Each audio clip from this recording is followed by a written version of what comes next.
The sun hung low over the cracked earth, its dying light reflecting off the sweat that glistened on old Adetokumba's wrinkled skin. In a torn singlet and faded trousers, he bent over the rows of wilting crops. His once broad shoulders had curved under the weight of years and regrets.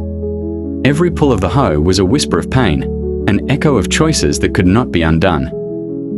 He wiped his brow and gazed toward the horizon. Somewhere in that fading light, he saw a younger version of himself, ambitious, confident, unstoppable. Back then, he was Mr. Adetokumba, the sharp-tongued HR manager at Legacy Estates. He wore suits that commanded respect, and spoke with a certainty that made others listen. Life was good. Life was his. Marriage? Later. Retirement plans? Later. Everything important was always for later. But later came too soon. He remembered that day vividly, standing beside Ifeoma, radiant in her pearl-white gown at the Cathedral Glory Dome. The crowd had cheered, cameras flashed, and he had felt invincible. The air had smelled of success and champagne. He'd promised her forever, and for a while, forever seemed real. Their laughter once filled a mansion. Their dreams roared down the street in a sleek Porsche. Femi and Amara, their two little stars, were the center of his world. In those days, he would come home to the sound of joy, his son's playful shouts, his daughter's giggles, Ifeoma's perfume in the air. But beneath the laughter, the foundation had already begun to crack. Time marched quietly, and the grey in his hair deepened. The day came when he cleared his office desk for the last time.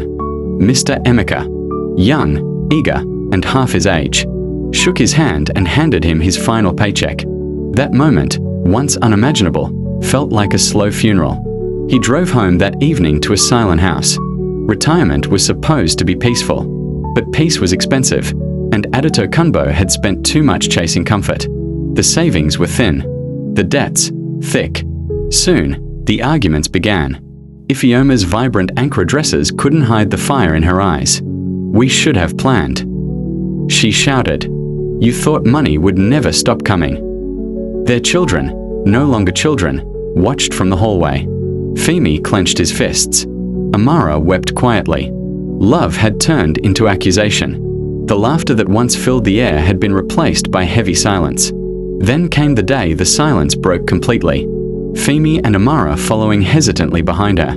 Adetokumba fell to his knees on the dusty floor. "Ifeoma, please, please don't go," he sobbed. But she didn't look back. The door closed with a finality that sounded like thunder. Days became weeks. Weeks became years. The once proud man became a shadow, hunched over a small plot of land that barely fed him. Neighbors whispered about him, the man who once lived in luxury but lost it all. He stopped attending church. He stopped answering calls. The laughter that used to define his home had become a ghost that mocked him in the night. And then, one morning, the sun rose and found him still. The hoe lay by his side, his hands caked in soil, his face serene for the first time in years. The news spread quickly. Mr. Adetokumba is gone.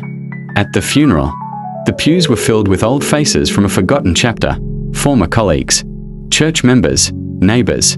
But it was his family, standing closest to the casket, who carried the heaviest grief.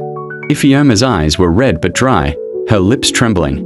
Femi and Amara stood like statues beside her, grown now, their father's name a mixture of pride and pain. As the coffin was lowered into the earth, a cool breeze swept through the crowd.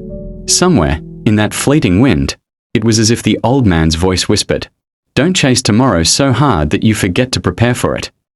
And just like that, the sun that had risen too high, for too long, finally set.